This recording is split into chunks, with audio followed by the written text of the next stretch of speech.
Let me see if I can figure out how to, right, so I do this, I do that, and there we go. Awesome. Okay, cool. Yeah, so she pointed out you are free to ask questions throughout the entirety of this whole thing. We're going to cover a variety of different topics. Depending upon how familiar or not familiar you are on various things, you will have the opportunity to ask whatever questions you may have. I'm not great with this form of PowerPoint because it's not actually PowerPoint, it's a different program. So I didn't know how to make any cool animations. So instead I've just put in a bunch of random pictures of our friend Anger.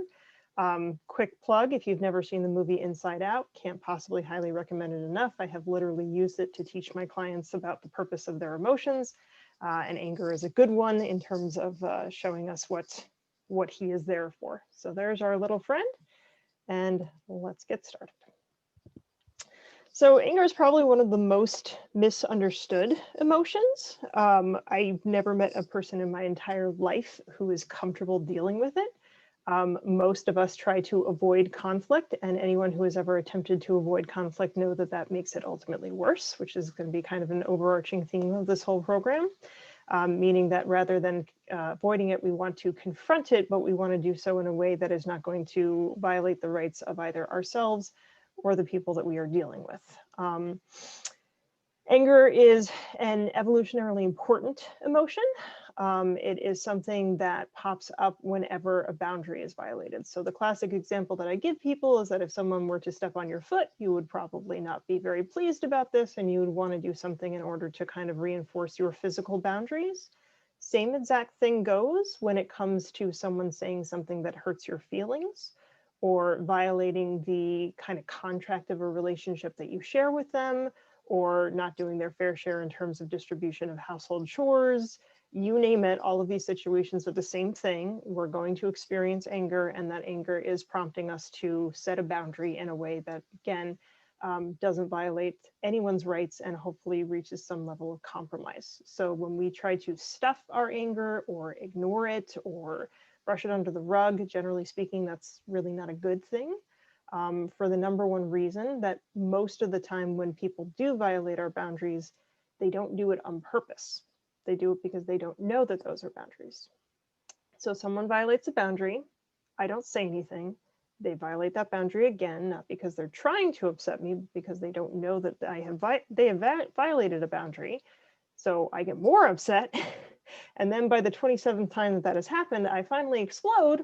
And then we have a whole big cluster when it could have just been like, hey, that thing that you just did right there really upset me. So again, overarching theme, don't avoid it, confront it, but do so in a way that is going to be equitable.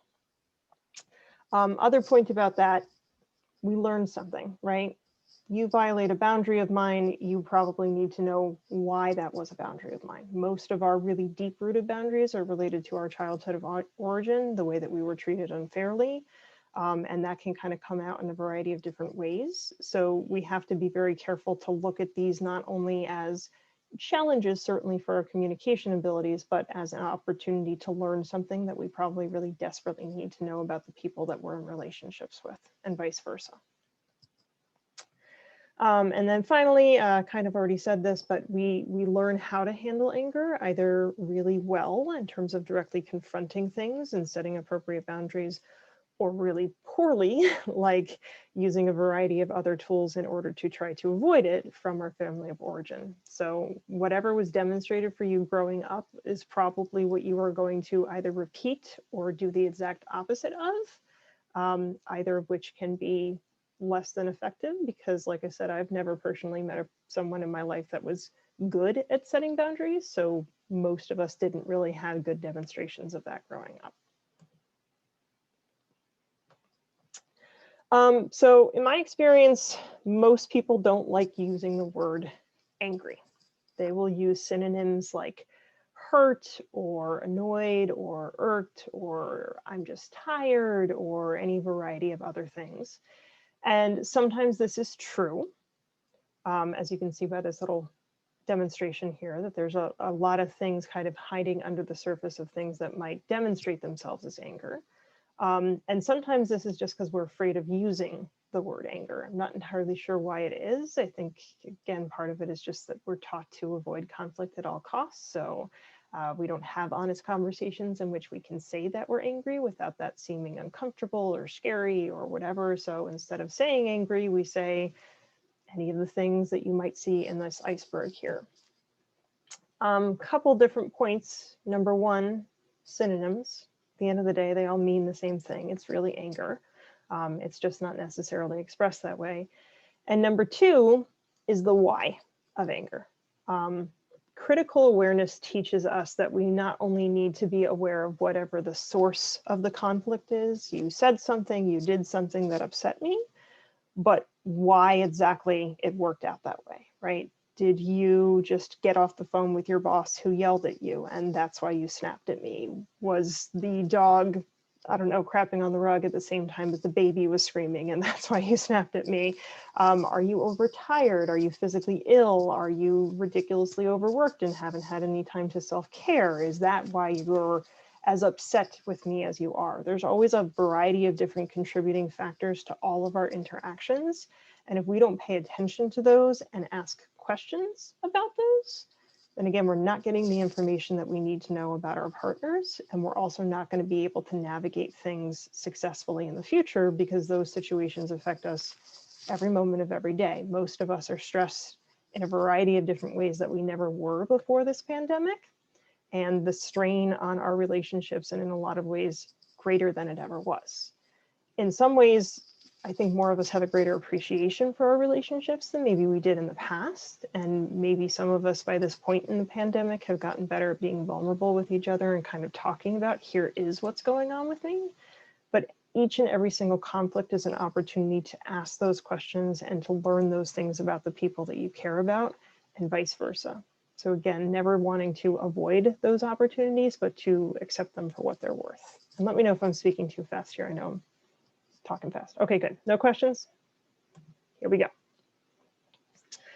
Our friend Yoda, hopefully this is a theme that most of you will be familiar with. I'm thinking I'm hitting the right age rate. But in order for us to control our anger, we have to understand it. And that's kind of what that previous slide was about. The single best indicator to let us know when we are angry is our body. Most of us, I think, are aware of the fight, flight, freeze response. This is evolutionarily in our DNA. I like to remind my clients all the time that we evolved from the humans who had the most advanced fight, flight, freeze responses, because those are the ones who survived the dangerous situations that triggered those responses.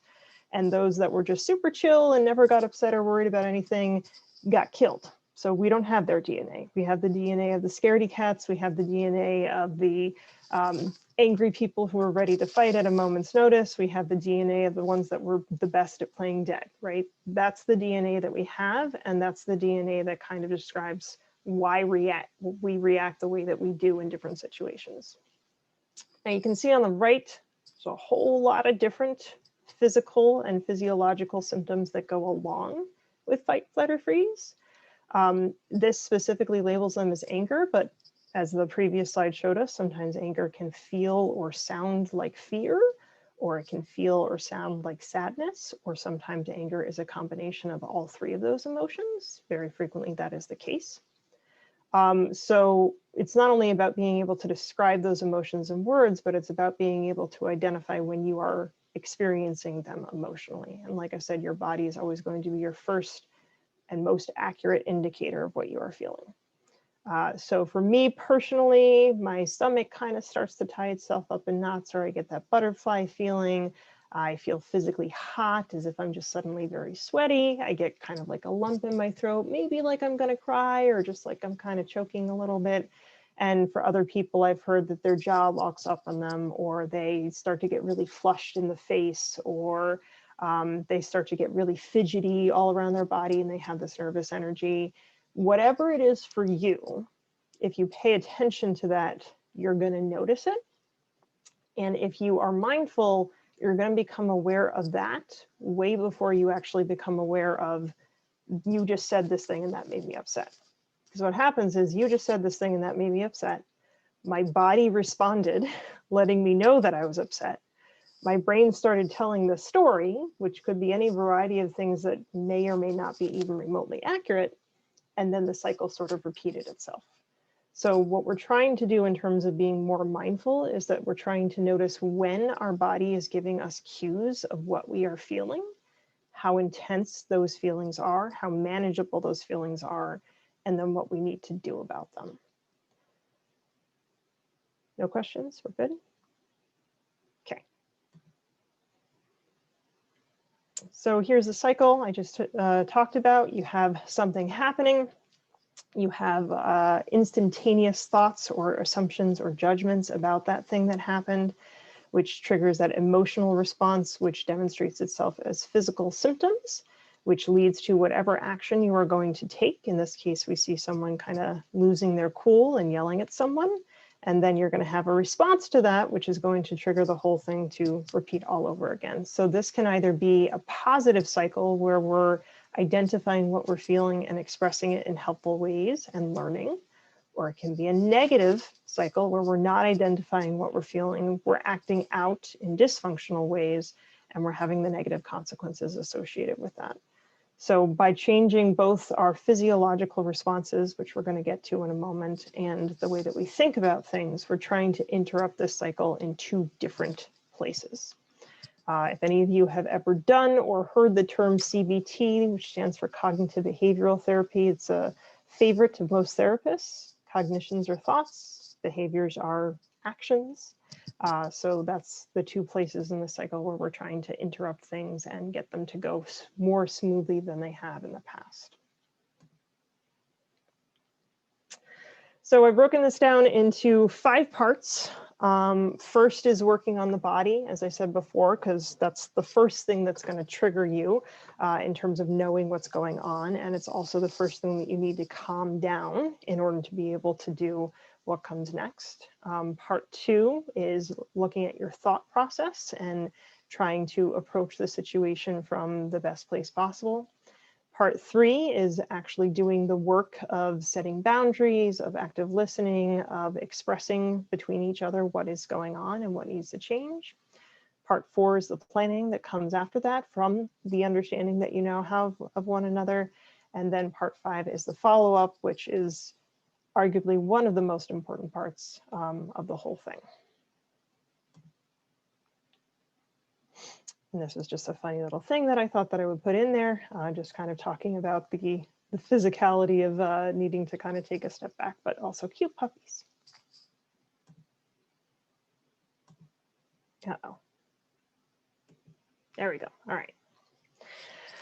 So our physiological symptoms are going to range from low arousal to high arousal. And again, your body is always going to be your indicator as to what is going on with you. Low arousal might be, I feel a little bit fidgety. There's a little bit of that kind of tight sensation in my throat, but not so much that I can't still speak fluidly. I've got a little bit of that queasy sensation in my stomach, but a simple deep breath allows me to continue to sit with the situation, right? The physical symptoms are not so intense that you feel like you're either going to explode or you are going to shut down. And subsequently taking 3 deep breaths, literally just 3. The old age-old adage of count to 10, which is again, just trying to create space between here's how I'm feeling and here's what I'm saying. Rubbing your hands and creating the sensation of heat and then putting that anywhere on your body where you may need it. Like for example, my throat, if I get that kind of choking sensation, or maybe just my cheeks or anything of that nature. And then finally, one of my favorites, hugging yourself. So the act of hugging, the act of physical affection, releases a neurochemical known as oxytocin. Some of you may have heard of this before. I think it's kind of made its way into the general nomenclature of pop psychology, frequently called the love hormone. Oxytocin is released when we have physical affection, which includes hugging, it includes snuggling with your child, it includes sex, it includes petting your pet, it also includes hugging yourself. right? So the physical act of hugging and rubbing yourself, some people will rock. It seems a little bit childish, but honestly, it really does work. Your brain releases oxytocin. That brings about a sense of calm and feeling safe and not in threat mode, which activates the soothe system and allows our body to relax. For more high arousal, where you feel like you might go Hulk, hopefully that's a meme that everybody also understands, right? Hulk doesn't do complex negotiations, Hulk doesn't compromise, Hulk smashes, so we don't want to go Hulk. And we also don't want to completely and totally shut down, which is the internal equivalent of the external hulking. Still very physically destructive, still very destructive to the relationship, just it comes inward instead of outward. If we feel like we're either one of those, either end of that spectrum, and we need to take a break, we're going to use something called the safe word, which I will get to in a moment. It is simply a way to pause the argument so that we can get the physical space that we need to physically calm ourselves down. And for that, I have encouraged the TIP acronym, which stands for temperature, intense exercise, paced breathing, and progressive muscle relaxation. This is a DBT technique that can be used whenever you are experiencing a really physically intense emotion, regardless actually as to whether or not it is based in conflict. Very frequently our most intense emotions are, but you can have a really physically intense emotion based on hearing bad news. You can have a really physically intense emotion based on physical symptoms that you have otherwise that your brain gen responds to. You can have a physically intense emotion for a lot of different reasons. And for any of those scenarios, this works extremely well. So T, temperature, you can simply go to the sink, splash some cold water on your face and the back of your neck, and that can go a very long way towards sort of shocking your system out of whatever thought process you might have been stuck in repetitiously and help you reset. Likewise, you can pour yourself a whole bowl of cold water and stick your face in it for 10 seconds. You can get yourself a cold washcloth and put that on your forehead or the back of your neck. Again, we're just trying to use cold in order to physically kind of shock our systems because it snaps our brain out of whatever repetitive thought process it might have been caught up in. And usually our really intense emotions are because of that, because we're stuck in a thought that's really, really bothering us. Likewise, intense exercise. This is anything that is extremely physically taxing that you can't keep up for a long period of time. So it's not I'm going to go for a run, because a run is a long, relatively slow burn activity that you do over an extended period of time. This is I'm going to do as many burpees as I can until I fall down flat and can't do anymore. Or I'm just going to do jumping jacks until I can't breathe anymore. Or I'm just going to put on angry music and dance around like a lunatic, because that also kind of matches my mood at the moment. I used to tell people if I could start a Kickstarter for anything, it would be to buy everyone in the world a heavy punching bag so that they could just go at it until they didn't have any more energy. Whatever it is, doesn't matter what it is. It just matters that it's physically intense, meaning that you can't do it for a sustained period of time, because that's a workout, which is different than this. This is expressly for the period of trying to calm down your body and get out those excess emotions. And then after you're done with that, you might move into the paced breathing, which is a way to slow down our breathing, to activate our parasympathetic nervous system, and that soothe system that I was talking about before. The sympathetic nervous system is directly related to our inhale and activates the fight or flight response. And I think that when we think about that, that kind of makes sense, because what happens when you get startled? It's an inhale, right? That's what your body does automatically to give you just that tiny little boost of oxygen to help with the fight or flight response, right? What do we do when we feel calm? It's an exhale. That is directly linked to the parasympathetic nervous system, which is our soothe system. That is our body reminding us that we are safe, that we are not in any danger, that we don't need to immediately do anything to respond to whatever it is that may be bothering us. At which point, whatever story my brain is telling me gets separated from what my body is doing. If my body is calm, it can be relatively easy to tell myself, this isn't something that you need to freak out about as much as you are. If my body is panicked, there's no way in hell that I'm going to be able to talk myself out of being panicked, right?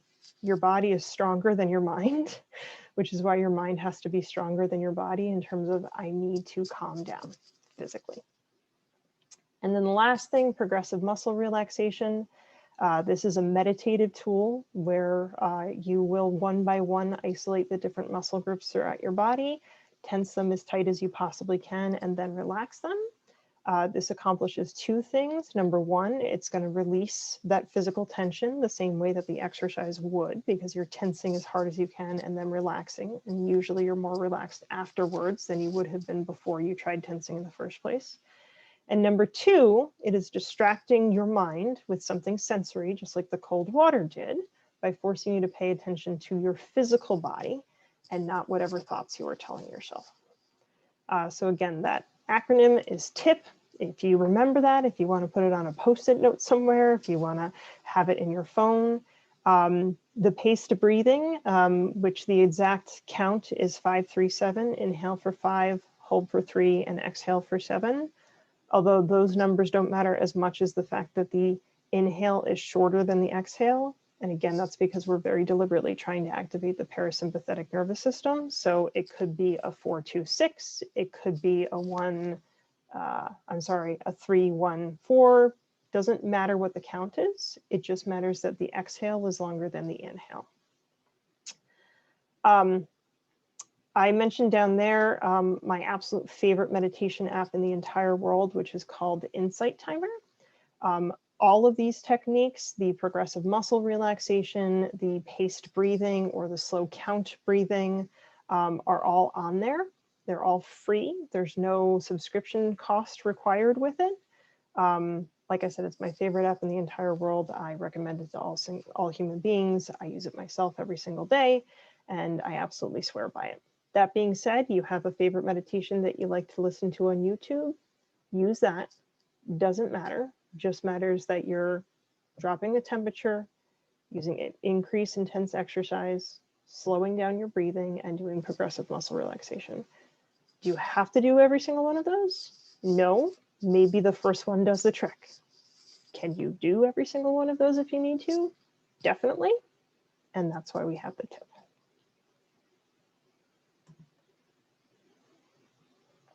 So, the safe word.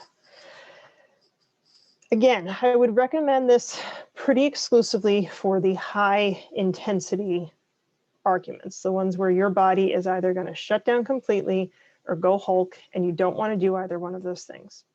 So the way that it works is that you say a single word, you walk away from whoever it is that you're feeling conflict with, might be your computer, for a lot of us it is nowadays. You do something physical in order to calm yourself down, any of those tip techniques that we talked about earlier. You figure out what exactly the trigger was, what boundary you need to set, and then you come back to it. If you are to develop a safe word, you would need to have a face-to-face conversation with the person or people that you choose to use the safe word with. This could be your romantic partner, this could be your child, this could be your roommate. It could be a family-wide safe word if everyone is on board with it. But the rule is that whoever is going to be expected to use it and respond to it is involved in the creation of it.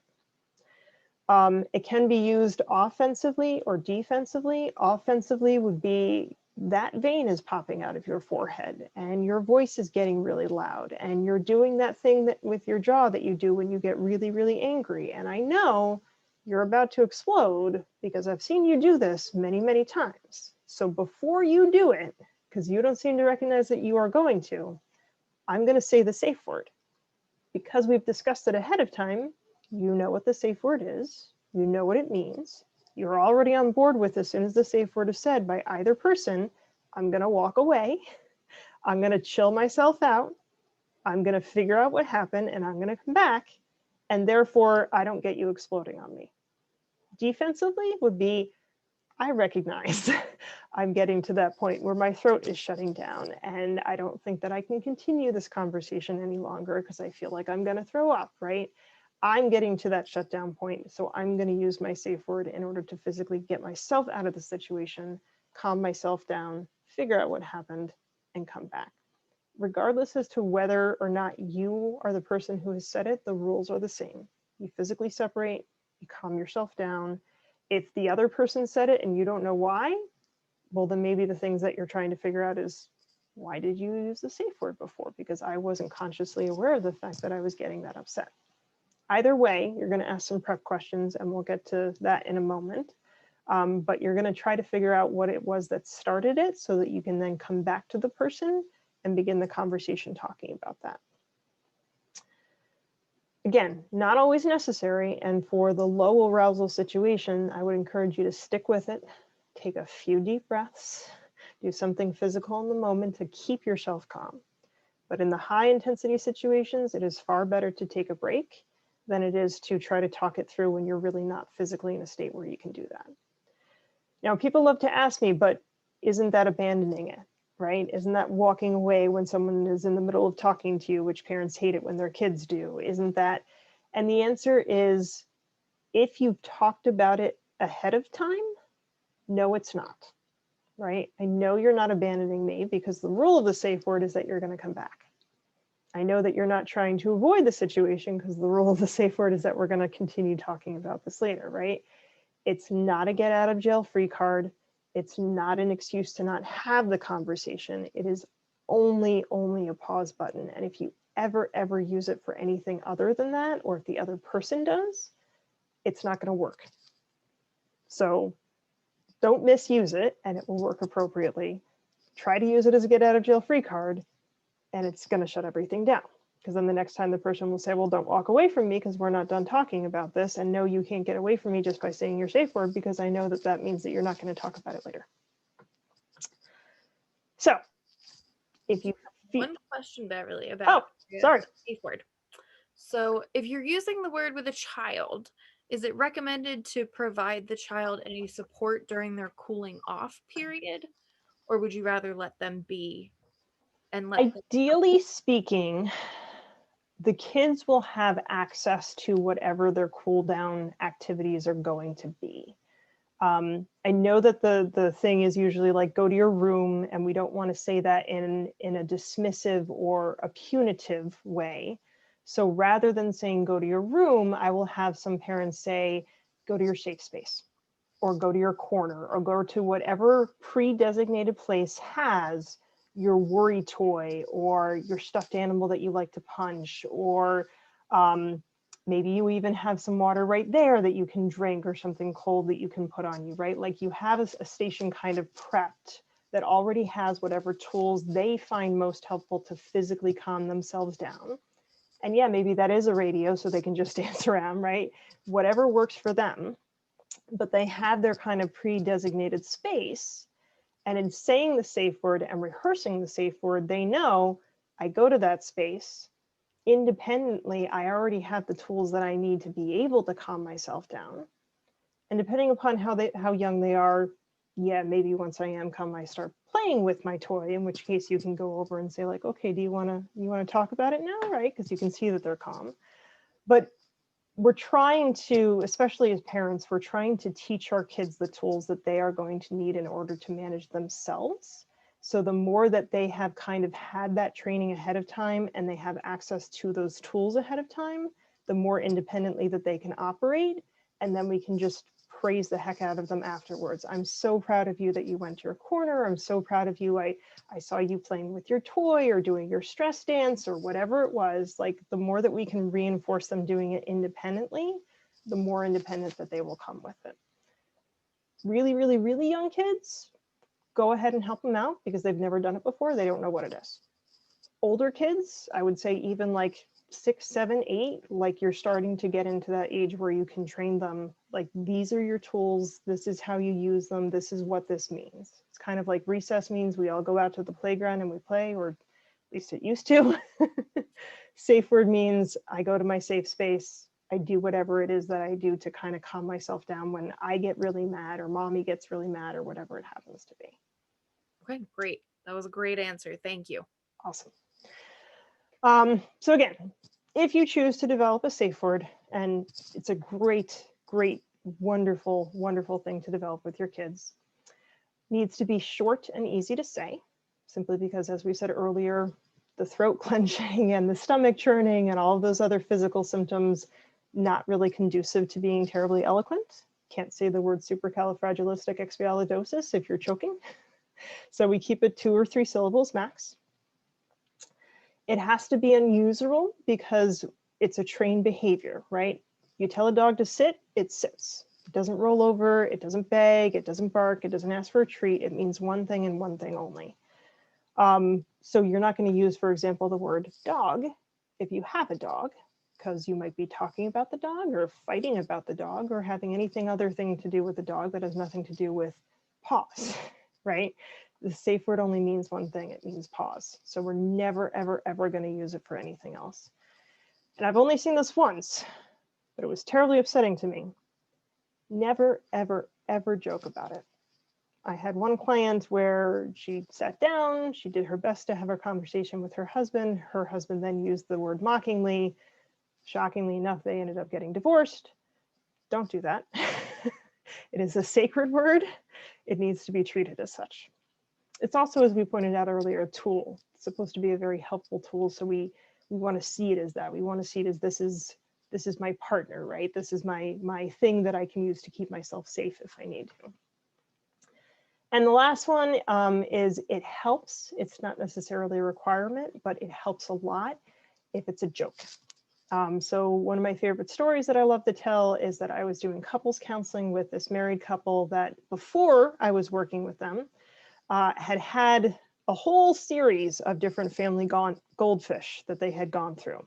And they ended up with a backyard full of popsicle stick crosses and graves that their kids had made because they kept on killing these goldfish. And there were a ton of arguments along the way as to who didn't clean the tank or clean the tank with the wrong chemical or forgot to feed the fish or fed the fish too much or any of the other reasons as to why these things die so easily. And they had so many arguments along the way that they finally got to the point where they were like, this is stupid. We're going to get a dog, which seems like kind of a big jump up from goldfish. But in my experience, strangely, they're harder to kill. And at the time that I was seeing them, a couple years after the fact, dog was on a good schedule, kids were walking, they were involved in feeding, they were learning good responsibilities, they weren't arguing anymore, and it was very easy for them to laugh about the fact that they used to have a goldfish. So they used the word goldfish because it pointed to a time in their past where they were kind of fighting like cats and dogs, and they could now laugh about it. I had a mother and son combo who had one of those horrible vacations where everything that can go wrong goes wrong. They lost the luggage. They got to the hotel and the reservation was lost. When they got into the hotel, there were bed bugs. And as you can kind of tell, as they got more tense, as things went more wrong, there were escalating arguments and the whole thing just fell apart. Again, years after the fact, they can kind of laugh about that. It was Cape something. I don't remember what it was, like maybe Cape Hope or something, somewhere in Florida. I don't know. But they could kind of laugh about it because they were never going there again. The place wasn't going to inadvertently come up in everyday conversation. And it pointed to a time where, yeah, we were fighting and we got over it. So that's kind of the purpose of it being an inside joke. It points to us, we're a team.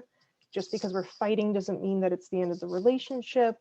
We can work through this together. Like that's what we're trying to remember by picking something like that. We're not trying to take something, really positive from the past and put a negative spin on it. We're trying to take something negative from the past and kind of put a funny spin on it. That being said, I've also had people just choose the word kumquat because it kind of sounds funny when you say it, and it's not a fruit that any of us normally have in our houses. Whatever. So again, you have the conversation face to face. You talk about this is what it is. This is how we're going to use it. You even train the behavior if it's a child, that this is what's going to happen when either you or I use it, right? Either way, we're both doing the same thing. We're going to cool ourselves down, then we're going to come back. And the last thing is that it's really important that you use no more than a 24-hour period max between when you say the safe word and when you reconvene to talk about why you use the safe word. A couple different reasons for this. Number one, you wait longer than 24 hours and I will guarantee you that one or both of you is going to try to brush it under the rug. We're cool now, right? Like, I don't want to ruin the vibe. It's all good. I don't want to bring up that thing that happened yesterday. Again, you got to talk about it. You avoid it, you're not learning from it, right? Other rule, one of the things that we have to do once it comes time to actually talk about it is be really, really, really specific, talking about words, tone of voice, facial expressions, body movements, you name it. You can't possibly talk about that level of specificity when it happened a couple of days ago. You'll remember how you felt, but you won't remember exactly what happened that led you to feel that way. And you'll probably be more likely to use accusations like, you were trying to piss me off, right? You were doing that on purpose. You know I hate it when you do that thing, right? What thing? What exactly was I doing with my face? What are you talking about? I don't know. You do that thing with your face. No one can work with that. It's not specific. It's not factual. In order to be factual, we have to talk about it as close to when it happened as possible while the actual details are still fresh in our mind. Tell people, think of it like Chinese food. You leave it in your fridge for more than a day, it's going to start to get rotten.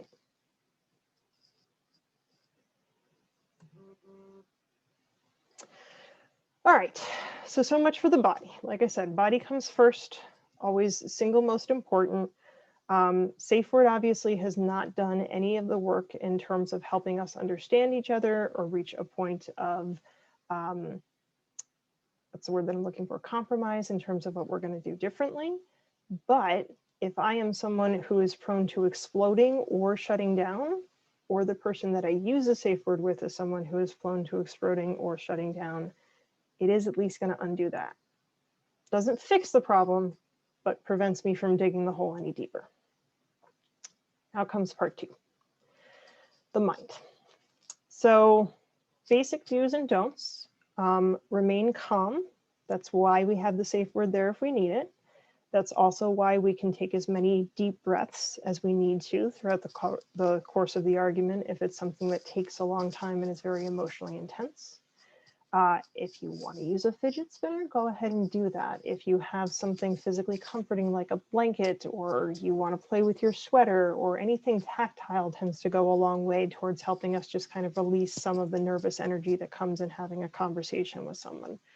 We don't want it to be so distracting that we're not giving any eye contact ever, but we can allow for a little bit of, I'm just going to fidget, or I'm just going to in some way express my nervous energy so that I feel like I can stay in this conversation. Things ever get so heated you feel like you can't, you use your safe word, you take your pause, you reconvene later. We were saying earlier, we don't know if any of you attended my last presentation, but I did a loving kindness meditation with folks, which is an old school, I like to call it old school because it's 3,000 years old at this point, Buddhist meditation that is basically a prayer where you pray for yourself, for someone that you care for deeply, for a neutral person, for a person that you are in conflict with, and therefore eventually for the whole world, for everyone to be well, to be happy, to be free from suffering. This is a really, really, really great meditation if you want to come to the person that you are in conflict with as if they are not your enemy, but as if they are your friend. Even if you disagree with them, even if you have bipolar opposite viewpoints on something really important, if you want to come at them as if they are a human who has feelings that are equally important to yours and viewpoints that are equally important to yours and that you are on equal ground, this is a really good way to kind of mentally get yourself there. That app that I mentioned earlier, Insight Timer, has at least 1,000 different loving kindness meditations on there that you can do. Also, you Google it and the internet will explode with possible resources that you can use. People who use the loving kindness meditation, just incidentally, report lower levels of conflict in all of their relationships. Generally speaking, higher levels of compassion for everyone, not only the people that they know, but for the greater world at large. Report higher levels of happiness within their relationships. And it tends to go a long way overall towards changing the way that we think about things and getting us less likely to say that it's ever me versus them, right? It's us. And that's always what we're going for. Express feelings in words and not actions. Some of us are very expressive. Some of us use a lot of facial expressions. We use a lot of hand gestures. We use a lot of body postures. We use a lot of callbacks to favorite movies of yours. These things can be more easily misinterpreted than words can, which isn't to say that words can't be misinterpreted. They can be. They are all the time. But they're still our best bet of being able to express how it is that we feel and think and what we need. And they're a lot better bet than any of those nonverbal cues that I talked about. So if you're a person who tends to rely on those too much, it's definitely something that you want to try to work on. The eye roll is definitely one of my favorite. The sigh is something that can very easily be misinterpreted as meaning dismissive or aggressive or whatever. Eye contact, that's a huge one. Lack thereof is almost always seen as disrespect or a variety of other things. Likewise, these things should never, ever, ever be in your hand. Maybe you don't even want them physically near you if you're having a really intense conversation with someone. Know where it is. If you need to go off and use insight timer, you can grab it, but you don't ever want to be looking at it during the course of the conversation. Oh, what was that? The exclamation. If you click it, something will show up. I think we have a child on the call. Did you have a question, Seb?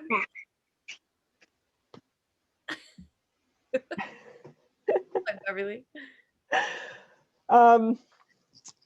Anyways, yes, use your words.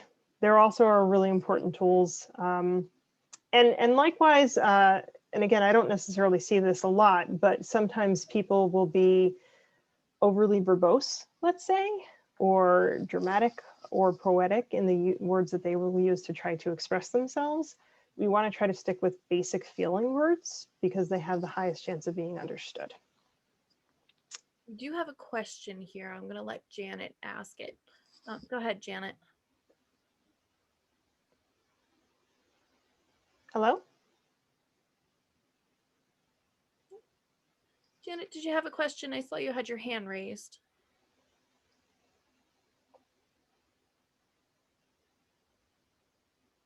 Okay, while you're working on that, I do have another one that came in the chat.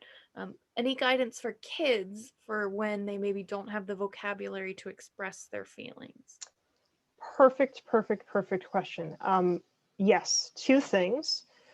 Number one is the feelings chart. You may have seen those things. It's just a series of a bunch of faces. And there are some faces that are, and there are other faces that are, and there are other faces that are, whole series of them, right? Don't give them too many options, but enough that you can probably generalize this. These are the angry ones. These are the sad ones. These are the happy ones.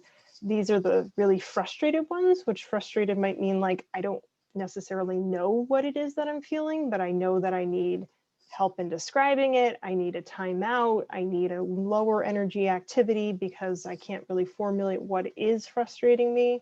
But you can use a feeling chart. Again, have it accessible to them in their corner if you choose to make the calm corner for them, and then they can literally just point. Easy enough. Another thing that I love, again, I mentioned the movie Inside Out. We saw our little angry friend at the beginning. He was red. Sadness is blue. Joy is yellow. Fear is purple. Using the color chart can also be a really good way to get kids to connect with this is what this feeling is. And especially if you do draw that back to a physical feeling, right? So like what happens when your chest is really tight? What happens when you feel like you can't breathe? What happens? You can say like, okay, that's your purple feeling. That's your blue feeling. That's your red feeling, right? You can give them the basic colors to kind of go along with the physical sensation that they're having. And therefore they don't have to worry about any kind of complex feeling words. They can just point to a primary color that they've already learned in school. So that's a great question. Thank you for that. And you can find a color chart, color wheel if you wanted to, or a feeling chart online. Literally just Google that, print it out. You can have it in your house very easy. You can also double down. The angry face is red, the sad face is blue, but just whatever visual aid you want to use. I actually had a friend who she got her child like little stuffed animals of all of the guys from Inside Out. And the kid, when she got really upset with whatever, she would just pick one up and be like, "Ugh." And mom knew what that meant, right? Because she's seen that movie too. And it was a really great way to not have to, it can be completely nonverbal, and that can be really helpful. Okay, so the specific thing, I kind of talked about the exact words that were used, the tone of voice that was used, how fast or slow you were speaking, how loud or soft your voice was, what physical expressions went along with it, what facial expressions went along with it. There's so many different verbal and nonverbal cues that we react to. And the ones, again, that hit us the hardest are the ones that are related back to our family of origin. Things that I've seen over the years that, you know, were kind of like epiphany moments when one partner was finally able to verbalize them to the other.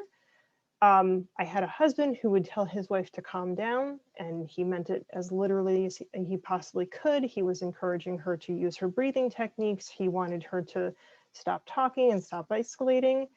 And when his wife heard that, she heard her insanely patronizing father putting her down and putting her in her place. So he's saying one thing and she's hearing the exact opposite of what he's attempting to say.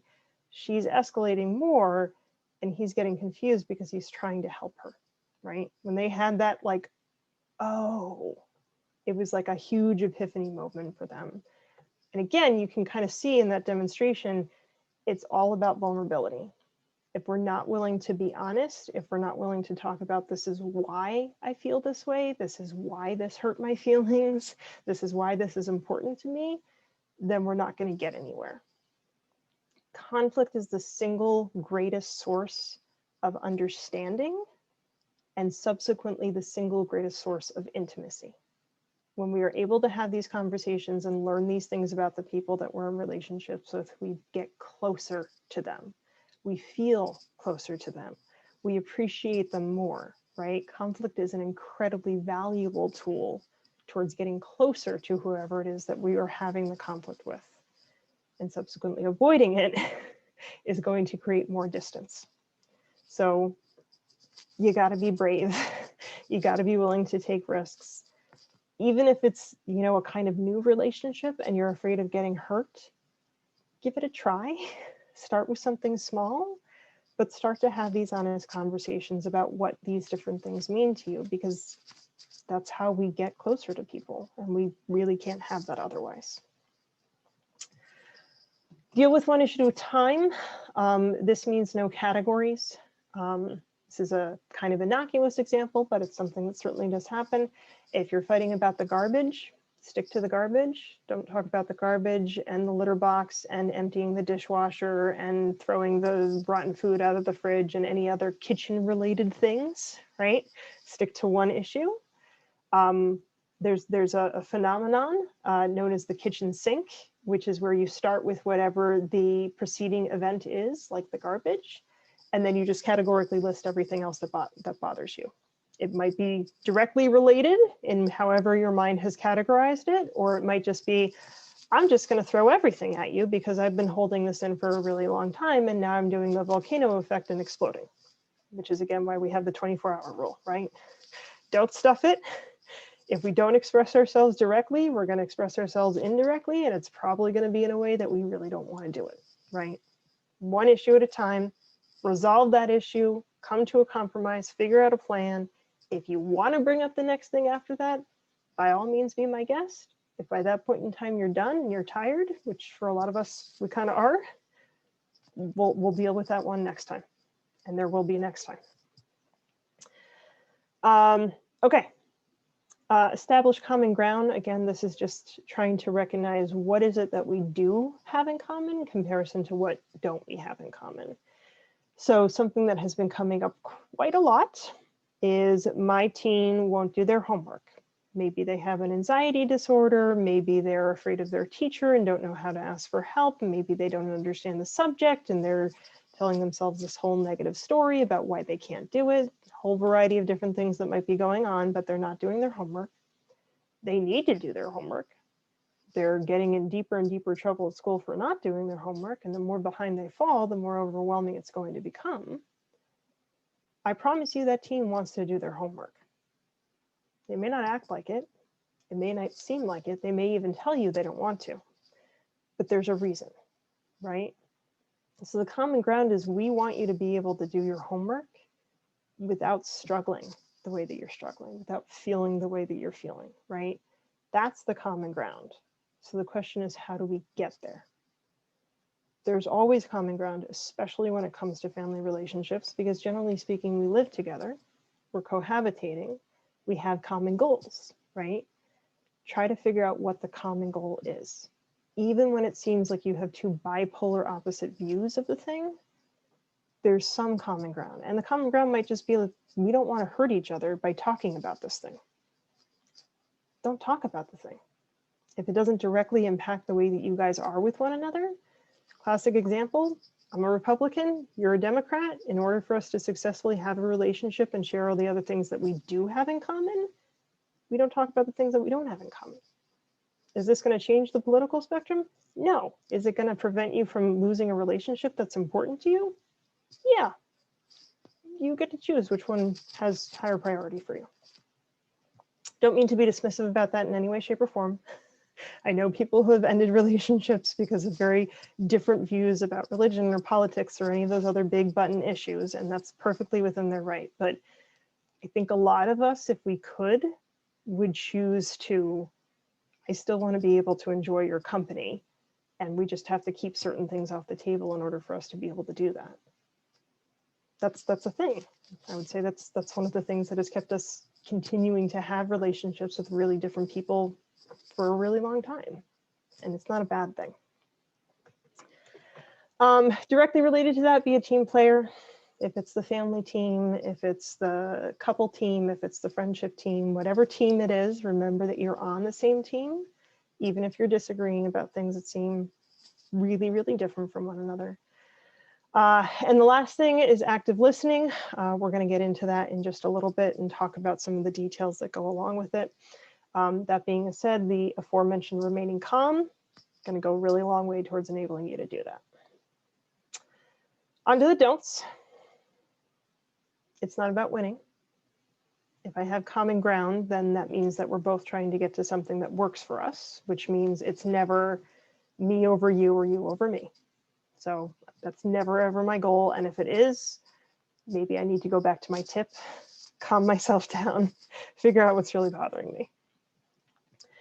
Likewise, don't make them wrong, which is the number one thing that we do when we are attempting to win. We will point out how the other person's argument is invalid. We will try to factually cite things that say that their opinion or their viewpoint is inaccurate. We will say, well, I'm just smarter than you about this, or I know more than you do.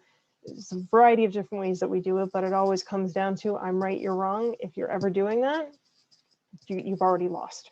You're not going to come to a compromise. You're not going to come to a level of understanding where you care about each other more, or feel closer to one another. You might win, but you'll be alone in that. And that's not the point. No hitting below the belt. That's simply, we all have buttons. Most of us know what our buttons are. More often than not, they are placed there by our family of origin.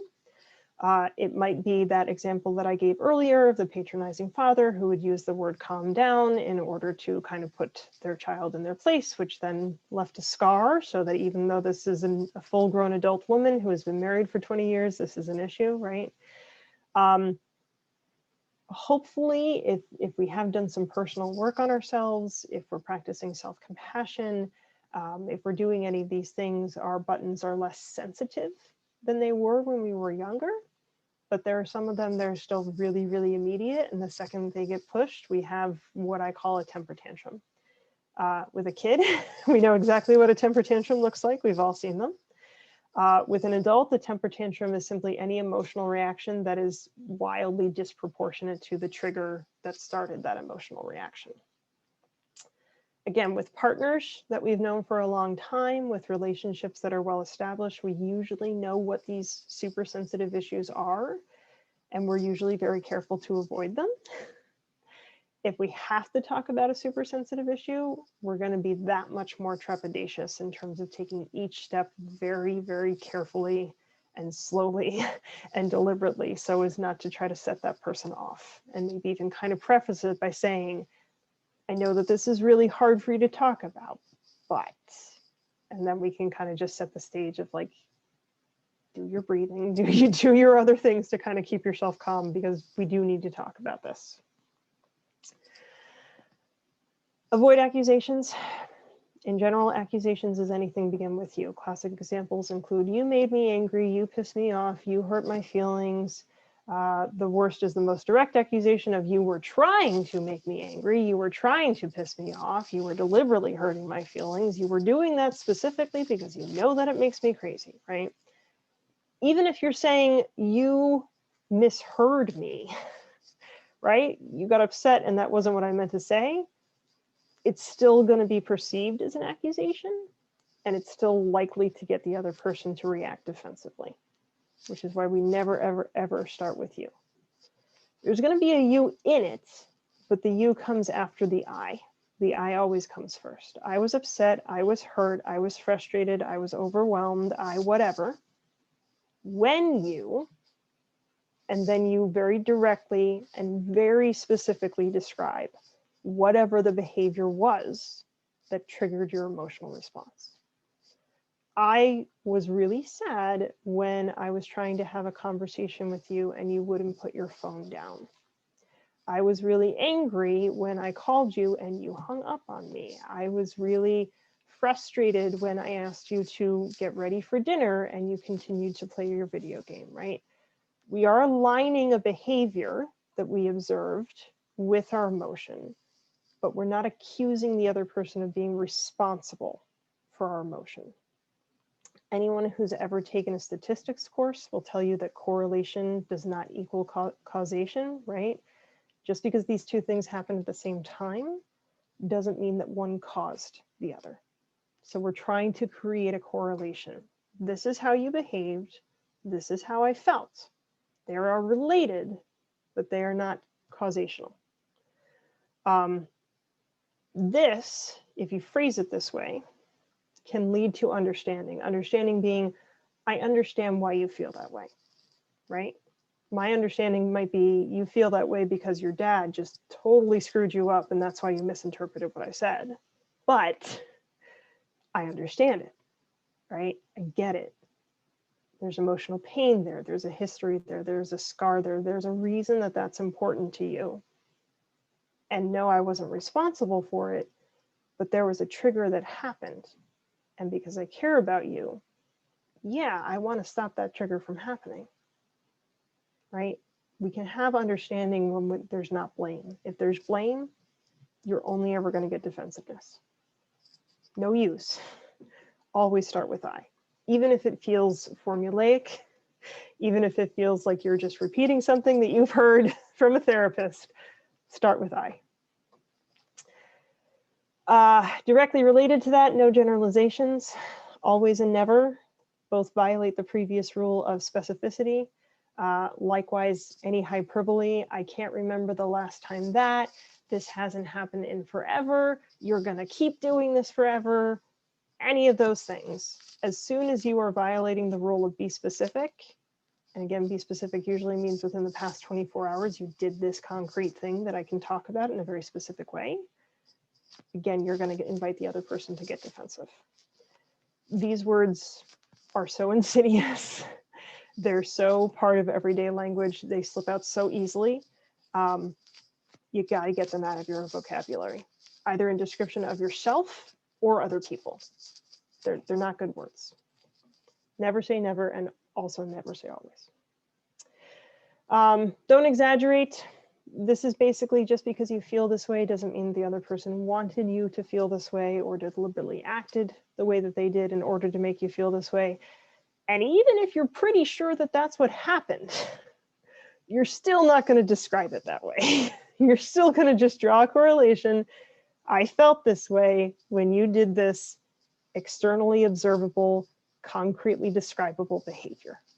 That's what we're aiming for. Don't stockpile. Again, you got the 24-hour rule. And again, 24 hours is the max. If you kind of take your break, you calm down, within half an hour, you're ready to have the talk in half an hour. If you need 3 deep breaths, have the talk right then, there, in that moment. As close to whenever it happened as we can have the conversation, the easier it's going to be.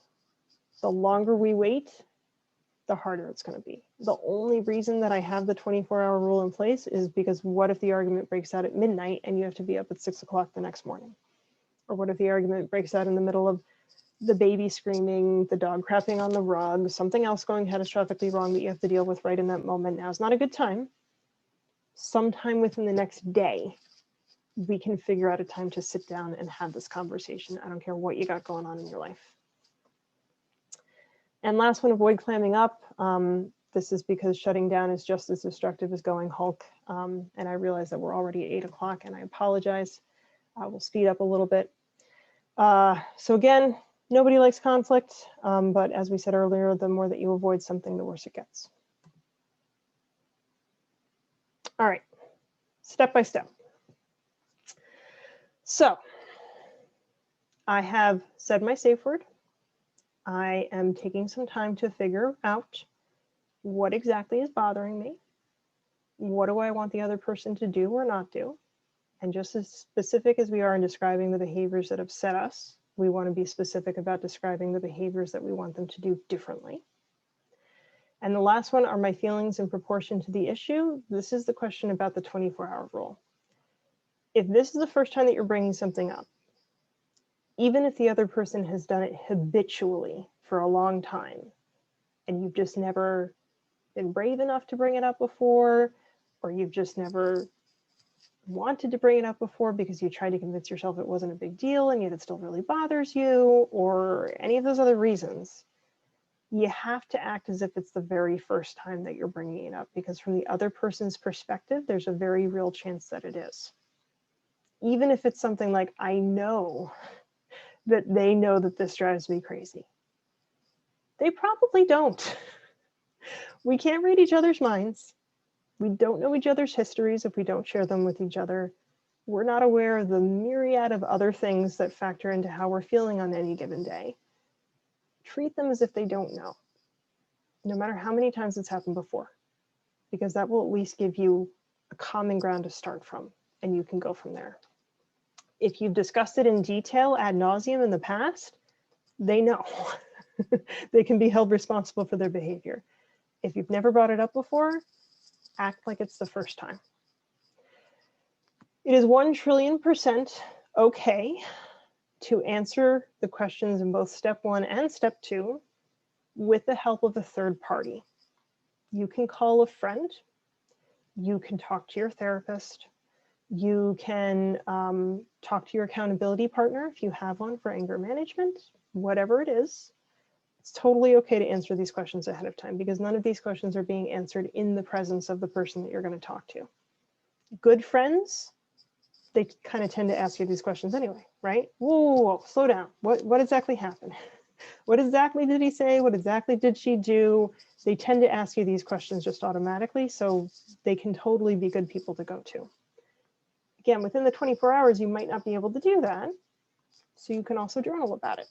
You can also just freeform write. Here's what I'm thinking, here's what I'm feeling, here's what I want. You can look for resources online.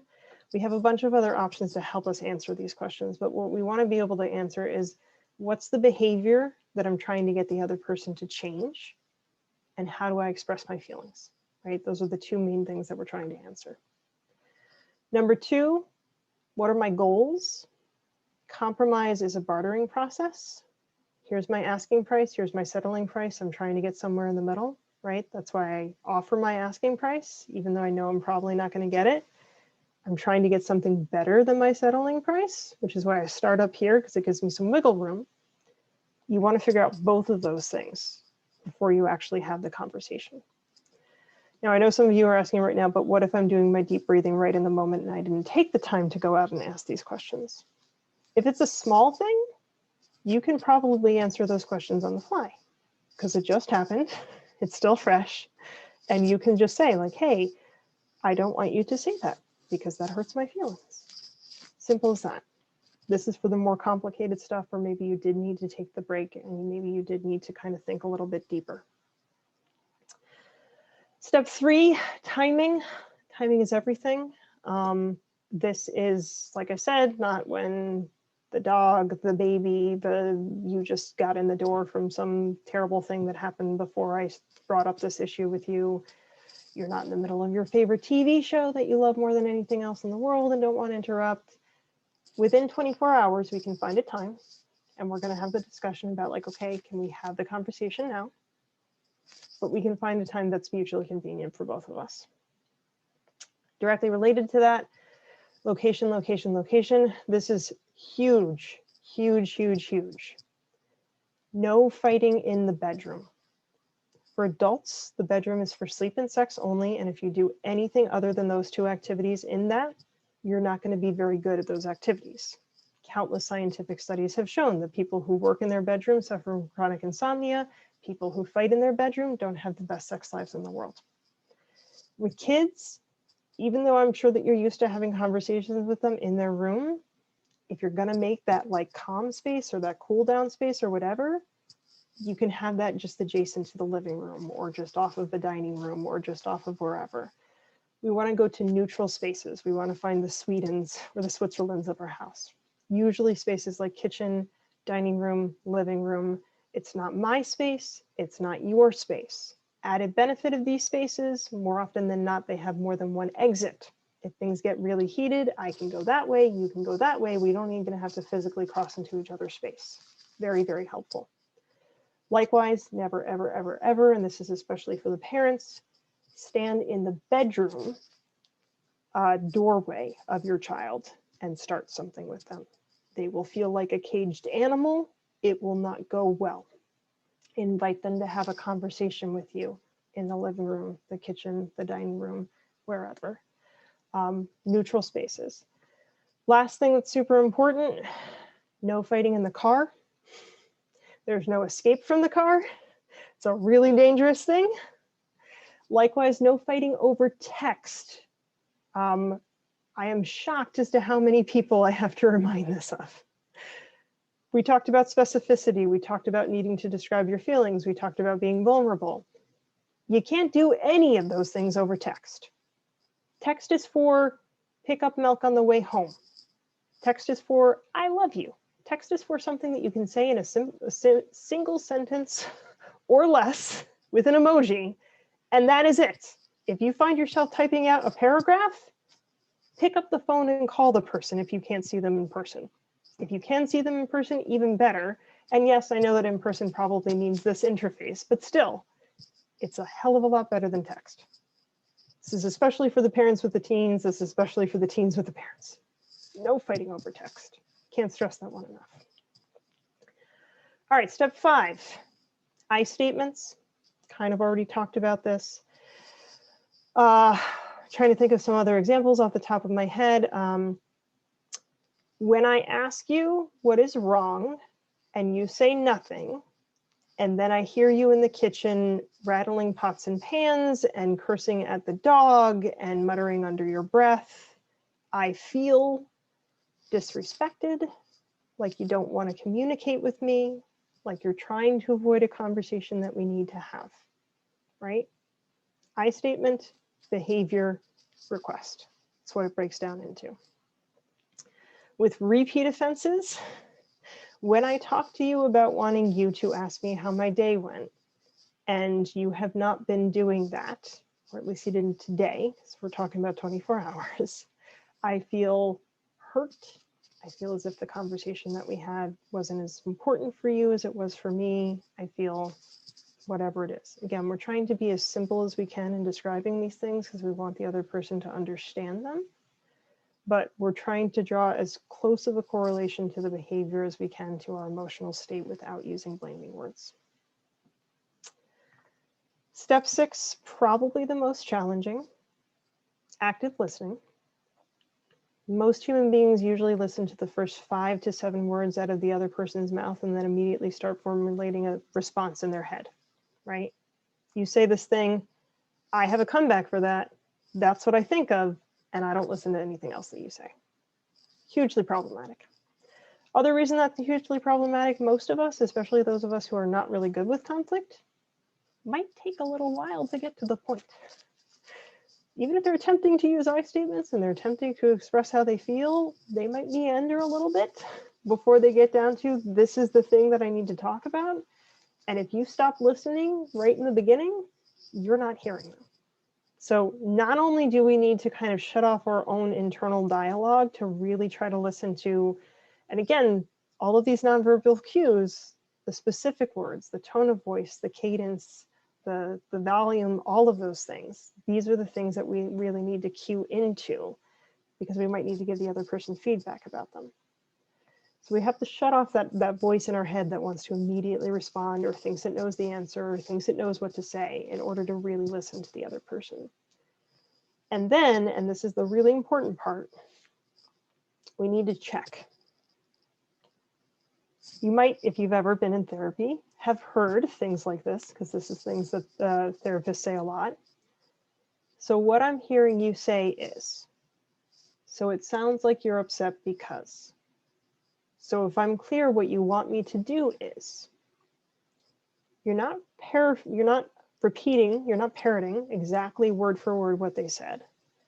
You're trying to get to the point. What is the substance? What is the meat of the sandwich that they gave you? What's the point?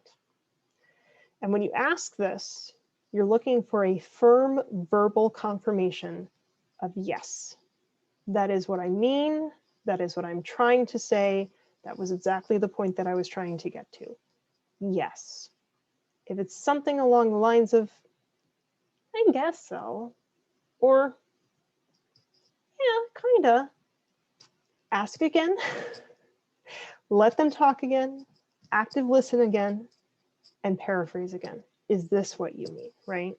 Until we get that firm verbal confirmation of yes, do not pass go, do not collect $200, do not move on with the conversation because you're missing the point. All of the other steps are designed to get us to this.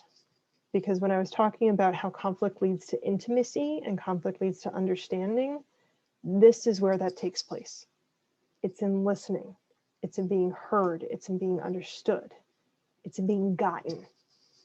Being gotten is one of the best feelings that we can possibly have as human beings. And it's arguably where all intimacy comes from, right? And people will even say that word for word. They get me, right? This is the point of conflict. As many times as you need to go back and forth with this to get that firm verbal confirmation of yes, that's what we're looking for. And we're demonstrating that, we're role modeling that to the other person in order to get them to do the same. Likewise, step 7, remember we talked about what's the common ground, right? What's your perspective that's different than mine? But what does it have in common with mine? And usually there's going to be emotional connections. Neither one of us wants to feel this way again. Neither one of us wants to have this problem again. Both of us want to be able to connect, to be heard, to be understood, to cohabitate peacefully, whatever it is, right?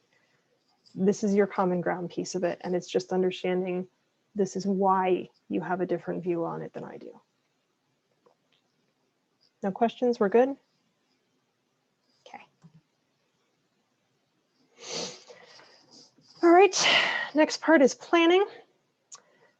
So again, we talked about focusing on feelings as well as behavior. This is what we want to feel going forward, and this is what we're going to do in order to get there. We offer specific solutions based on, again, the behavior that we want to see and the behavior that we are willing to offer the other person in order to get that behavior. We propose those. We talk about the pros and cons of each one. We come up with a compromise. Bad thing about compromise is usually it means that neither one of us gets what we want. Good thing about compromise is that it means that both of us ultimately get what we need. Again, you start from common ground. You're going to have a roadmap to get you here if you followed the previous steps. You don't figure out the common ground, in that process of discussing things, you're going to have problems with the planning part of it. Trial period, this is insanely important. I've had a lot of couples who are actually really good at doing almost all of the previous steps. They would understand each other, they would formulate a plan, they would execute that plan, and then something would inevitably go wrong because none of us can tell the future. And there are usually unforeseen circumstances that get in the way, throw kinks into our plans. And then instead of following up, things would revert back to the way that they were. And then there would be more conflict and more anger and more hurt feelings, right? Set a trial period for what you're going to do specifically. And then before you end the conversation, put a date on the calendar, and you can totally combine it with family dinner night. You can totally combine it with game night. You can totally combine it with any other activity that you want to do, because we're trying to reinforce the bond as well. But put a date in the calendar that you're going to follow up to talk about how the plan is working. Literally, pick up your phone, put it in the calendar, 2 weeks, talk bathroom cleaning, talk study habits, talk whatever, right? But plan it in your calendar and follow up. This is insanely important. I can't stress this enough. Likewise, going forward, most of these things, especially things that come to cohabitation or ongoing habits or patterns of behavior, you're going to need to continuously follow up about. It's not just once we've got a plan, good, everything's going to go perfectly forever and all time. No, we have a plan. Right now it's working. We got to have a conversation so that when something inevitably comes along and throws a wrench in it, we can make an adjustment. Once you have a plan and you've set the date in the calendar, celebrate. For couples, this is the reason they invented makeup sex. For families, this is the reason they invented going out for ice cream or family game night or movie night or whatever it is that you do. For you and your child, this is why you make crafts together. Doesn't matter what the activity is. It just matters that you're doing it for the express purpose of saying, yay, go us. We practiced our skills. We listened to each other. We communicated. We didn't avoid the conflict. We reinforce the behaviors that we want to repeat. We do the things that we get rewarded for, and we don't do the ones that we don't get rewarded for. Important point related to this. If your family member does anything that you like, including the dishes, the laundry, unlocking the door for you when you're coming in with the groceries, studying when you ask them to, putting away their phone when you ask them to, whatever it is, thank them, praise them out the wazoo, reinforce that behavior. Just as important as it is for us to set boundaries around the things that we don't like, we have to reinforce the things that we do like. Thank you never gets old. I love you. I appreciate you. It means so much to me that you do XYZ for me. Never gets old. Reinforce the things that you want to continue, especially when it comes to handling conflict.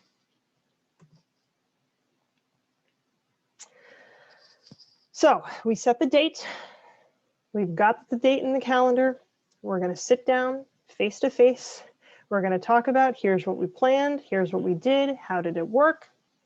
If it didn't work out, we don't have to go all the way back to step one because we've already discussed all that, right? We know what the plan was. We know what we tried to do. We can tweak it. You don't have to reinvent the wheel. It makes life a lot easier. And again, what we're going for is sustainability because it's probably going to be repeated.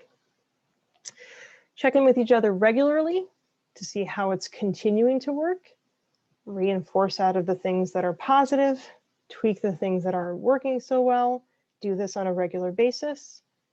We can, not exactly be a well-oiled machine because we're always going to have mood swings, we're always going to have bad days, and these are always things to consider when you're talking about conflict. However, in terms of the patterns of behavior that we've established, they can keep going and they can keep working for us. Having it as part of your culture, meaning if you have a monthly family meeting, for couples, this includes budgeting, this includes grocery food runs, this includes distribution of household chores. For kids that are old enough to do household chores, this includes that. This includes study habits, this includes carpools and how you're getting to different locations. This includes phone time and how much electronic interface you get, right?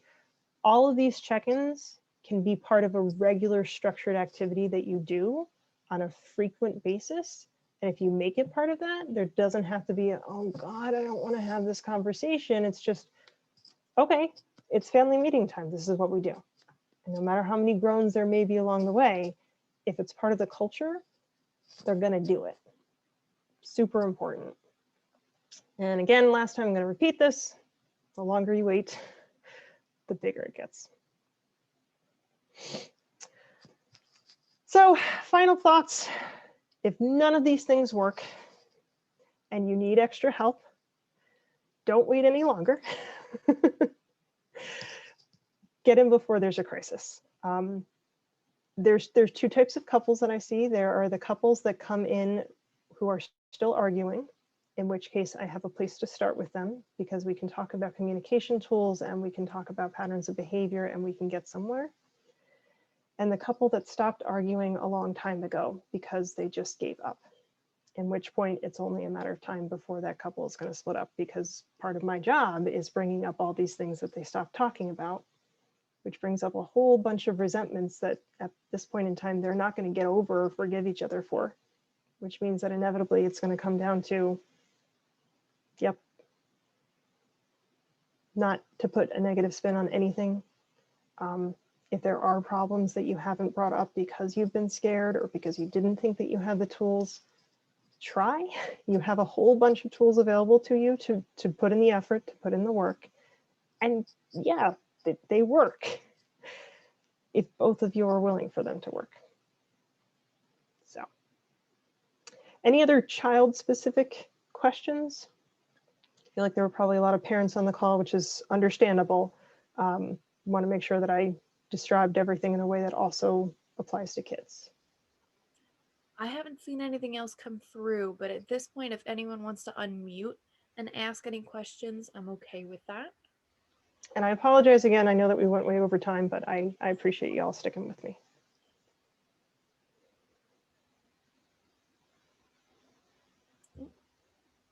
We did get a praise from someone. This has been excellent, well worth the extra time.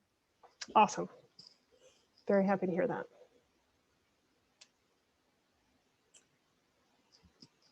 Well, thank you, Beverly. That was definitely educational, more than I could have expected to see, in a good way. I went in depth.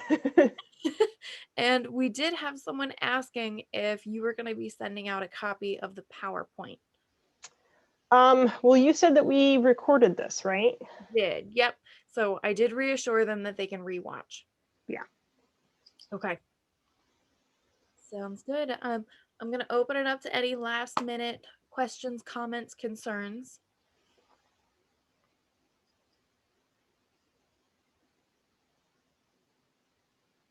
No? Okay.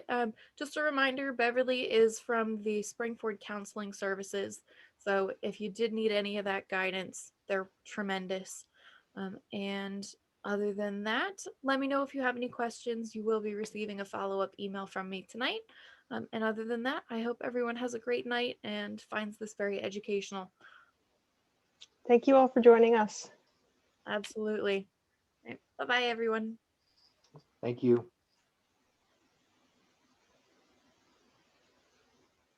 Thanks, Beverly. You are very welcome. Hopefully that was well received by everyone. It very much seemed like it. And I feel like every single thing that you mentioned was needing to be said. It had Awesome. the funny notes in there. So it wasn't just like one note the whole way through. Yeah, it went long, but it kept you interested the whole time. I really did enjoy that. Awesome. Thank you. Happy to hear that. All right, I'll talk to All you right. later. Okay, bye.